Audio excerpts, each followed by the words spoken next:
ভারতের বুকে এখন মহা যন্ত্রণা। বাংলাদেশ যে ঘটনা ঘটিয়েছে তা কল্পনাতেও নেই পলাতক স্বৈরাচার শেখ হাসিনার। পরম মিত্র ভারতের প্রধানমন্ত্রী নরেন্দ্র মোদীর। তিনি ভুলেই গেছেন ফ্যাসিস্ট আওয়ামী লীগ আমলের সেই নতজানু ঢাকা আর এখনকার কলার উঁচু করা ঢাকার ফারাক অনেক। ৫ আগস্টের পর গঙ্গায় গড়িয়েছে বহু জল, পদ্মার তীরে উঠেছে নতুনের ঢেউ, যে ঢেউ আগ্রাসী। আধিপত্যের পার ভাঙতে মরিয়া এই বাংলাদেশ মাথা নোয়ায় না। কোনো মোদি কিংবা গদি মিডিয়ার প্রোপাগন্ডার তোয়াক্কাও করে না। ইটের জবাব দেয় আস্ত পাথুরে পাহাড়ে। এই বাংলাদেশের নেতৃত্ব দিচ্ছে একজন নোবেল জয়ী ডক্টর মোহাম্মদ ইউনুস। নামটা শুনলেই অনেকে শ্রদ্ধানবত হন। বাংলাদেশের রাজনৈতিক দলগুলো এখন আরো সচেতন, যারা আর কোনো আধিপত্যের কাছে মাথা নোয়াতে একদম নারাজ। আর সেই সিনা টান করা বাংলাদেশকে সম্প্রতি দেখেছে ভারত। বিএসএফ কে সমীহ করার দিন যে ফুরিয়ে গেছে বহু আগেই, তার প্রমাণও মিলেছে হাতে নাতে। সম্প্রতি উল্টো 2 বিএসএফ সদস্য বাংলাদেশের বিজেপির কাছে নতজানু হয়েছে। সীমান্ত আইন ভেঙে অস্ত্রসহ বাংলাদেশের অভ্যন্তরে প্রবেশের ফল পেয়েছে হাতে নাতে। সাধারণ জনতা ও বিজেপির সদস্যরা অস্ত্রসহ ধরার পর ক্ষমা চাইতে বাধ্য হয়েছে বিএসএফ সদস্যরা। করেছে কান্নাকাটি, যে ভিডিও ভাইরাল হয়েছে সোশ্যালে। আর আগুন লেগেছে দিল্লির মসনদে জেকে বসাদের মন ও মাথায়। তারা নিবিড়ভাবে ভাবছে কি করা যায় এখন। তারপর হাজির হয়েছে ভিন্ন বাহানায়। তারা এবার তুলেছে অন্য ধোয়া। ওদিকে ভারত ও পাকিস্তানের মধ্যে চাপা উত্তেজনা বিরাজ করছে। ভয় কাঁপছে ভারত। কোথায় কি ঘটবে কিছুই বুঝে উঠতে পারছে না। মোদির খোঁচানো স্বভাব সবগুলো প্রতিবেশী রাষ্ট্রকেই শত্রু বানিয়ে রেখেছে।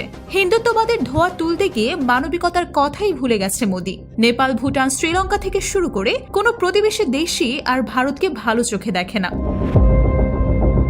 নিজের খোঁড়া গর্তে নিজেই পড়ছে মোদির ভারত। পাকিস্তানের তাড়া খেয়ে এবার সন্দেহের বিষ দাঁত দিল্লি ঢোকাতে চায় বাংলাদেশে। তাই ভারতের পূর্বাঞ্চলীয় সীমান্তে সতর্কতা জারি করেছে মোদি প্রশাসন। দেশটির গণমাধ্যম জানিয়েছে তাদের গোয়েন্দা সংস্থা ও নিরাপত্তা বাহিনীকে বাংলাদেশ এবং মিয়ানমারের সঙ্গে লাগোয়া সীমান্ত এলাকায় কড়া নজরদারি রাখার নির্দেশ দেওয়া হয়েছে।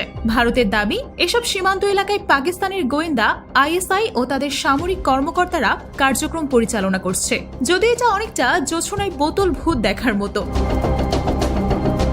ভারতের কুটচাল বারবার ধরা খাচ্ছে। মোদি প্রশাসন নিজের দেশেই নাকানি চুবানি খেয়ে বাংলাদেশের উপর দায় চাপাতে চাচ্ছে।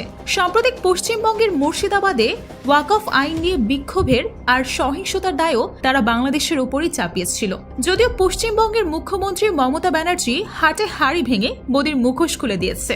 তিনি সরাসরি বলেছে মুর্শিদাবাদ সহিংসতার পেছনে রয়েছে বিজেপি আর আরএসএস, আর এরা সবাই মোদির আশীর্বাদ পুষ্ট। এমনকি কাশ্মীর হামলার ঘটনায়ও মোদির মুখোশ খসে পড়েছে।